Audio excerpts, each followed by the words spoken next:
All right, gentlemen, let us now move back over to the UFC side of the sport. For this coming weekend, UFC Fight Night, Blochovich versus Rakic. A very consequential fight going down in the UFC light heavyweight division. Before we get into some quick picks from the fight and then up into the some bigger fights on the main card, are there any other fights or fighters that you guys want to spotlight for our listeners and viewers?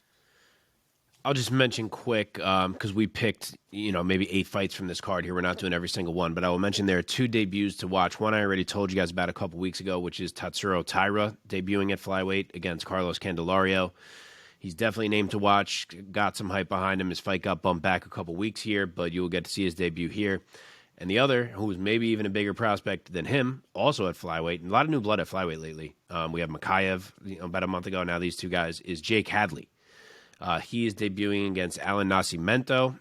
Huge prospect. Not the easiest matchup for a debut, but another one to watch for sure. Okay. Very good. Very good. Let's see. Let's bring up this first fight. We're going to look at Nick Maximo versus Andre Petrovsky. Let's go for some quicker picks, gentlemen. Mark, let me throw it over to you first. This is a great fight that's going to be opening up the prelims on ESPN2 and ESPN Plus in the middleweight division. Nick Maximo, of course, of the fame of training with the Diaz brothers. So what's your take? Yeah, I thought he'd be favored. He is favored by a lot. He's minus 400. Petrovsky's plus 300. I am really interested to see how each of these guys' wrestling stacks up against the other. Unfortunately, I think this ends up being a cardio fight. Maximov has it. Petrovsky doesn't, and I think that's the difference. Maximov is a Diaz Army guy. As you said, he can go all day. I think he wears Petrovsky out. I will say a very tired Andre Petrovsky gets choked out in round 3. Omar. Yeah, I would also agree. I'm just going to change my pick to a decision as opposed to a submission. I wasn't as impressed with Maximov this first time around, although I did acknowledge that his ground game seems to be effective. But there didn't seem to be – he didn't seem to have the ability to submit people kind of at will like the Diaz brothers or somebody from that camp I would expect to have the ability to do that. So I don't think he'll be able to finish Petrovsky, but I definitely think he's going to outwork him. I'm going to go with Maximov by decision. Yeah, I'm honestly not impressed either for what it's worth. Yeah. I'm not impressed. I do like Maximov in this fight by unanimous decision. I think it's going to be kind of a dogfight, but I think Maximov's talent and skill is going to shine through, as well as his superior cardio. I'm going to go Maximov by decision all day here. All right, boys, moving up into the women's strawweight division, we have Virna Jandiroba taking on Angela Overkill Hill. Omar, why don't you take this one first? It's a very interesting fight. Jandiroba has been looking very, very good lately. She's barely been stringing together her strikes and her power really well. Angela Hill is susceptible against people who hit really hard and who don't necessarily get affected by a lot of the volume strikes that Angela Hill likes to put together. Angela Hill isn't necessarily known as a power striker, and she's very similar to Rob Font, how he overwhelms people with volume, with striking, with movement. Angela Hill likes to play a lot of those similar tactics. Jandiroba is very much a woman who will take a lot of that pitter-patter while moving forward until she's able to land something big.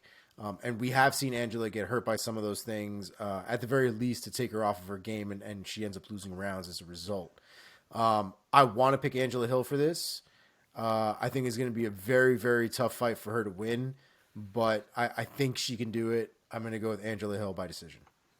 Split Mark, decision, but decision. Oh, go okay. Mark. Another split for Angela. Yeah.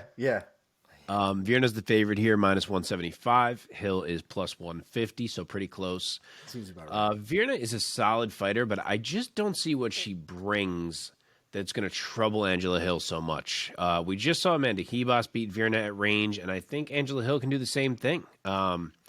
I guess you could say Virna's going to drag Hill down and out-grapple her, but I feel like Angela has really gotten better with both her defensive wrestling and grappling. I think she can scramble enough and just make it enough of a scrap that for once the cards are going to swing her way. I will say Angela Hill, 29-28 UD. Oh, very specific. I love the specificity. At this point, I'm a little pessimistic about Angela Hill as much as I love her.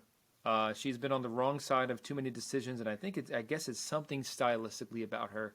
I don't think she seems to have significant enough power to ever hurt her opponents that badly. I remember her stunning Claudia Gadelia briefly in their fight, but other than that, and a lot of her fights, she's usually busier, but someone like a Jandiroba might be a little bit more of a thumper in there. And I'm not going to say split decision again because that's funny. Good for you, Omar. I don't have those balls to go split this time. But I'm going to say Jandiroba by unanimous decision. She's going to get the nod. And there, I think Angela Hill might throw her hands up again in frustration yet again after this one. But I'm going to go Jandiroba by UD. All right. Let us move on. The return of Michael the Menace Johnson. After 4 straight losses, the last one coming in February of 2021. Over a year later, that one came against Clay Guida. Back at UFC Fight Night, Overeem versus Volkov. He's returning once again to the UFC, and he is taking on Mr. Sorry, I lost my spot. Alan Patrick. Mark, let me throw it over to you first this time. What's your take on the Menace coming back? Alan Patrick. That's what I thought it was. I thought it was Patrick. Give the Brazilian some respect over there, ring announcer. Those freaking Brazilians. Johnson's minus 150. Patrick is plus 125, so pretty close. I will never stop picking Michael Johnson. He has some of the most unfilled potential of anyone I can think of in MMA in terms of the talent that he possesses versus the overall career that he has had. I mean, the man has beaten Edson Barbosa. He's beaten Tony Ferguson. He's knocked out Dustin Poirier. And yet he loses to like Reza Madadi and Darren Elkins and Stevie Ray. So make it make sense. You can't. Patrick is wild as hell. He could really put it on Michael Johnson early, potentially. Plus, he's part of Team Oliveira with Charles now. So maybe some extra power has rubbed off on him. You saw him in the cage with Charles on Saturday. But I hope that Michael Johnson can survive whatever comes at him early. I will say he settles in. Finds a kill shot in round 2. Michael Johnson knockout. Omar, what's your take? Yeah, I'm also going to go with Michael Johnson as well. Henry Hooft has been doing some good things lately. Looks like he's on the up and up. Whereas as Trevor Whitman goes down, Henry Hooft rises in 2022. So, yeah, it's looking good for Henry Hooft so far. I'll go with Michael Johnson on this one. I don't always put my faith in Michael Johnson because it's not always a safe bet, but I think we're good here. I think we're good to go with Michael Johnson. I'm not ready to give him a knockout win yet. I think we're going to see a unanimous decision here. Interesting. Man, at this point, I don't have that much faith in Michael Johnson. I'm going to go with Patrick by unanimous decision. I think it's going to be a back and forth fight. Johnson's going to look at it on the feet as he usually does because he's been a good striker his whole career.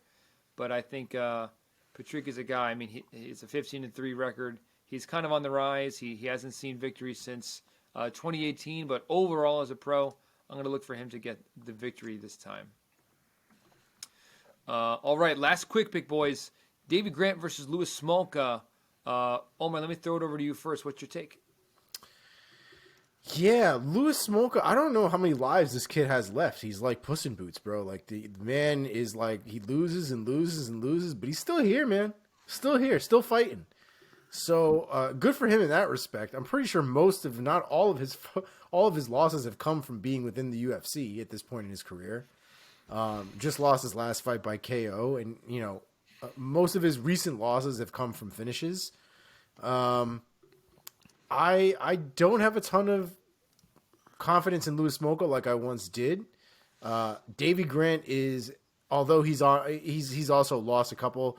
That man is a scrapper. That man is a tough dude, and people have got to really work to put him away. And I just don't think Louis Smolka is going to be the one to have that work to really outpace Davy Grant. So I'm gonna go with Davy Grant. I'm gonna go with second round KO. Mark, Smolka's coming off a loss against Vince Morales. David Grant coming off of back-to-back losses against Chito Vera and Adrian Yanez. What's your take, Grant versus Smolka? So Grant is minus 300 here. Smolka's plus 240. I think that Davy Grant is going to smoke Luis Smolka. Nice. Smolka is dangerous, but when he loses bad and quick, and I think that's what we get here. I think Grant sees the level that a guy like Marlon Vera has reached, a guy who he's had battles with, and I think he comes out motivated to make a statement about his own skill level, and I think that's exactly what he does. Give me Davy Grant, first-round knockout. Oh, baby. I like it. I think Davy Grant's going to get it done, but I don't see the knockout coming. I think it's going to be a convincing, unanimous decision for Davy Grant. Yeah, I think Smolka, he has seen better days. He's been up and down, and I think he's going to be down again. All right, boys, let us jump into some more substantive breakdowns of these fights. Let us start with the featured bout of the prelims on ESPN2 and ESPN Plus in the women's flyweight division. Viviani Araujo versus Andrea Lee. So we have Viviani Araujo, of course, fighting out of Brazil. She is 35 years old and has a very nice little record of 10-3, making her 14th walk. She is coming off of a loss against Caitlin blonde fighter Chukagian back in May of 2021. Pretty well-rounded fighter, knockouts, submissions, and decisions, pretty even on her record. And let me just pull up Andrea Lee. Andrea Lee, of course, 33-year-old, the younger, the American, nicknamed KGB. Very similar record, 13-5, well-matched, coming off of back-to-back wins against Cynthia Calvillo and Antonina Shevchenko. Omar, let me throw it over to you first. What is your take on Araujo versus Lee? I actually really like this fight. I think on paper this fight is super competitive. I think it's a fight that's tailor-made to be exciting. Andrea Lee is a very exciting fighter. She's one of the rare women, I think, when it comes to the aggression that she brings and the type of violence that she brings to her fights. We don't always necessarily see that in the women's divisions. And I think with Viviani Araujo, she's a very good fighter as well. I think she's more of the typical fighter that doesn't have that same type of aggression like someone like Andrea Lee has.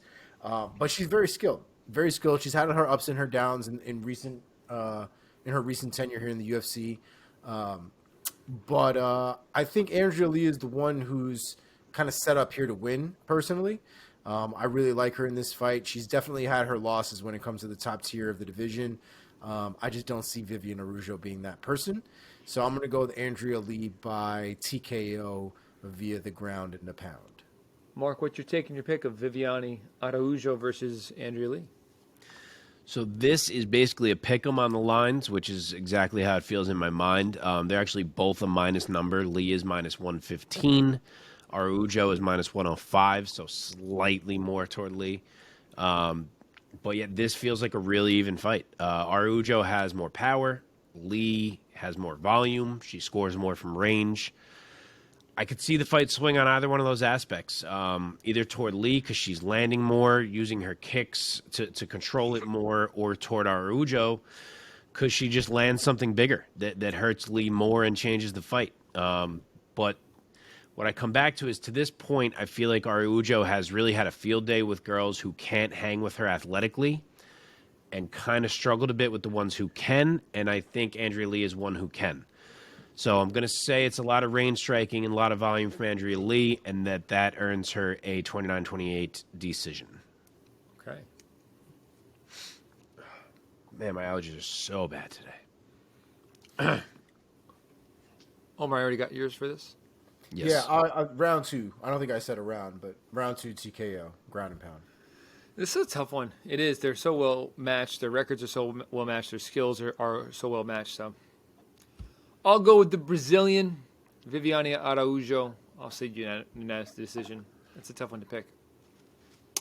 All right, let's move on to sticking with the women's flyweight division. Caitlin blonde fighter Chookagian taking on Amanda Ribas, Brazil's sweetheart. I love this fight, guys. We have Ribas, the younger, 28 years old, fighting out of Brazil, of course. 11-2 as a pro. Only 2 losses to her name. More recently, she lost against Marina Rodriguez, but then she bounced back with a win against Virna Jandiroba, who's also on this card. And Caitlin Chookagian, who's no stranger to this podcast, 33-year-old American fighter fighting out of Pennsylvania. She's bringing a 3-fight win streak into the octagon this Saturday night. Omar, let me start with you again. What is your take, Chookagian versus Ribas? So, Chookagian, normally on this podcast, we'd be like, damn it, here we go again. However, her last fight against Jennifer Maia was actually pretty goddamn good. There was actually a lot of effective striking, a lot of actual striking. And I thought it was one of the more impressive performances she's put on in recent memory. So if that Chookagian shows up, Ribas is in for some trouble.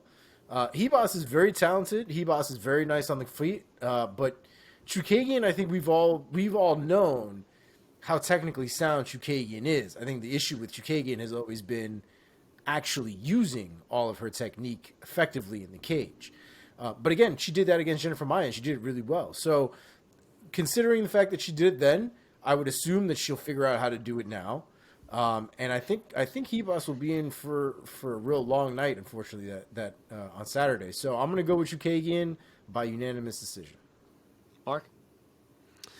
So Chookagian's minus 175 here. Ribas plus 150. I like this fight, and I don't like it at the same time. I don't like it because I don't love Ribas at 125. She's absolutely a true 115-pounder. I get it that this was kind of this opportunity that fell in her lap to fight the number 1 ranked 125er. You might as well go do it.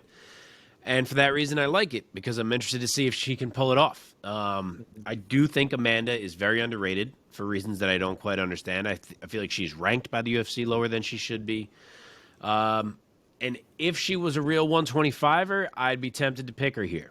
But she's not. She's the smaller girl in every way. Her frame is smaller since she's a weight class below. Her reach is 2 inches shorter. She is 5 inches shorter in height, which I think is really going to factor in when it comes to Chookagian's kicks that she can control with, especially her front kick that she likes to use. I'd love to see Ribas force Chookagian to grapple, but I'm just not sure she's big enough or strong enough to hold Chookagian in those positions either. And if this thing stays on the feet, I think Chookagian probably Chookagians her. She's just so good at outpointing you. And as Omar said, her aggression has gone up as of late. And if that continues, I think it's going to be problems for Ribas. So I will go with Caitlin Chookagian by unanimous decision. I think a Chookagian UD is an excellent pick in this fight. You articulated the position very well, so I'm not going to add much to it, but I love Ribas. I love her fighting style, but I think stylistically and as well as the size and reach differential, I think Chookagian's going to be walking out of there with a fairly academic W. I would love for Ribas to make it a little dirty. Not dirty, but a little, what am I trying to say? Not sloppy.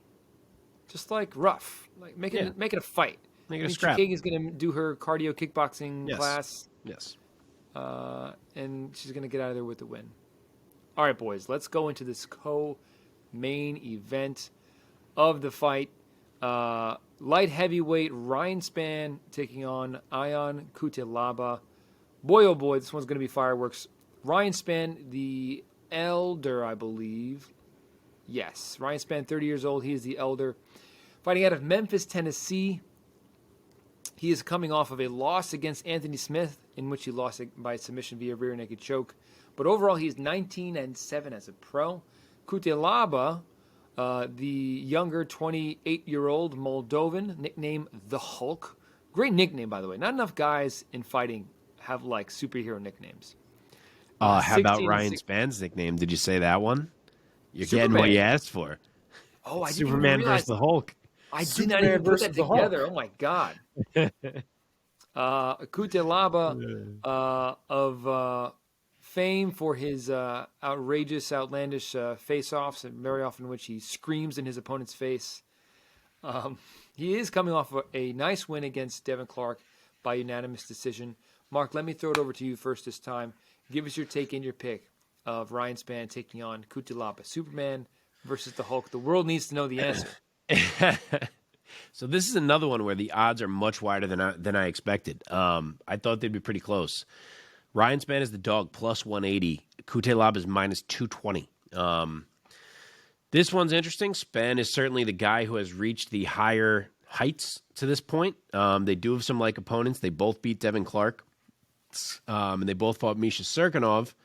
Serkinov choked Cutelaba out and was finished by Spann in minutes. So that says something for Spann, but I am finding myself leaning toward Iwan Cutelaba. I really liked how he looked against Devin Clark in his last fight.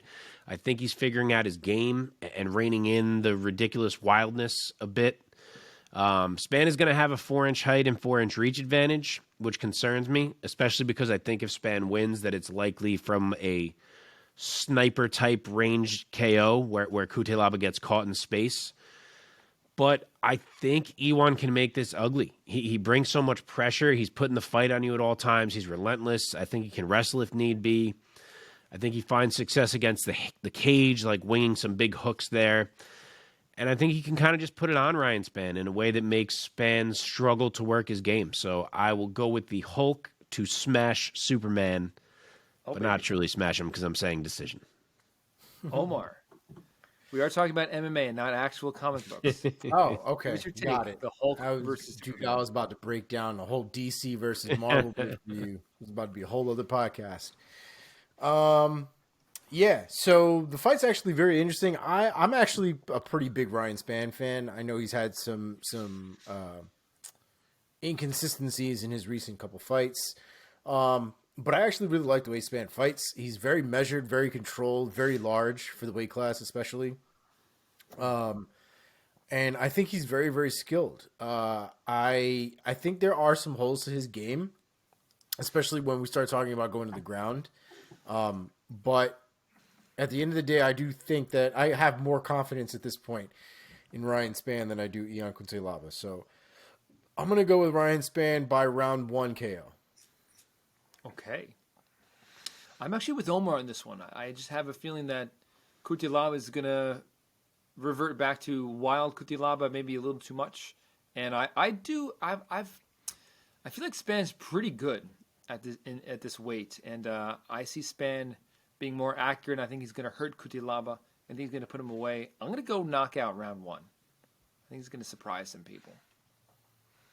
Yeah, if it is wild Cutelaba, I agree with you guys. If it wasn't for his last fight where he seemed to have reined it in, I wouldn't be making this pick. If he turns in another performance like that, then I'll join you. Yeah, it's a tough one. It's a tough one to call. All right, main event time. Big one.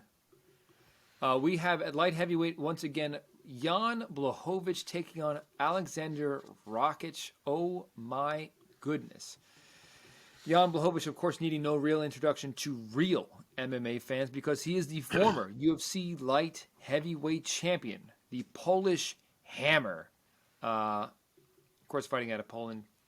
He is coming off of that loss to Glover Teixeira in which he lost his light heavyweight belt. But overall as a pro, he is 28-9 with 8 knockouts, 9 submissions. Rakic, of course, this guy knows how to win. He is a 30-year-old fighting out of Vienna, Austria. Not as long of a record, but quite an impressive one at 14-2 as a pro, coming off of back-to-back wins against Anthony Smith and Thiago Santos. Omar, let me throw it over to you first. What is your take and your pick of Blachowicz versus Rakic? It's a very, very interesting fight. And I think the fight is going to be a lot closer than I think what people might assume. Blachowicz is a very well-rounded fighter overall. Blachowicz, sorry, is a very well-rounded fighter overall. He's decent on the ground. He has good takedowns. He's very heavy-handed. Can string strikes together very well. but Rakic, right? Rakic. Rakic. Rakic. Rakic is also a devastating dude, man. I mean, he's also very measured, very skilled, very talented with the tools that he has. And he has knocked people out in devastating fashion. I mean, I don't know if Menace was still asleep from that head kick or not. It's been years.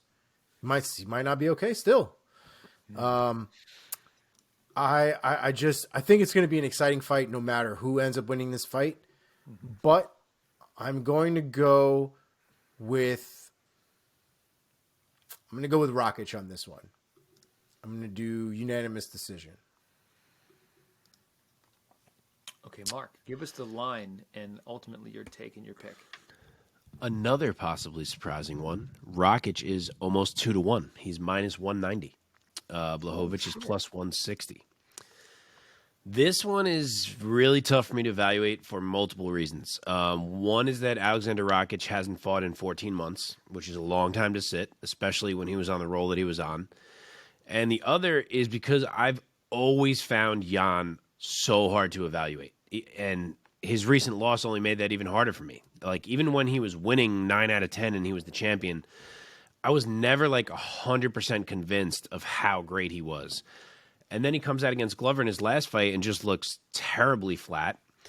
So now I'm sitting here like, shit, I don't know really what to think about either one of these guys. I got an inactive guy against the guy who was just weirdly flat in the last one. So I don't know what we're going to get.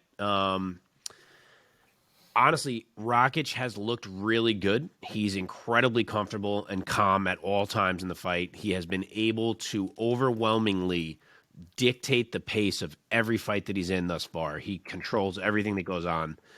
He has such powerful leg kicks, and he really uses them to nullify the advances of whoever he's fighting, which could be huge against Jan. He can grapple offensively and defensively. He's a great defensive fighter overall. And frankly, he just knows how to win fights. I think you said that when you introed him. He knows how to win fights. I think the route that Jan's got to try to take here is to pressure him. I don't think you can let Rakic play his game. I think Jan should come out with pressure, like a lot of pressure, like walk forward whenever you can, walk him down, make him move backwards, make him breathe a little heavy from trying to keep you off him, keep a jab in his face, make him feel the Polish power, get a little overwhelmed. I think that's how you got to try to do it. And I think the Jan who had the title run that he had can absolutely do that. The Jan who fought Glover certainly cannot. But I'm going to assume that was a one-off bad night.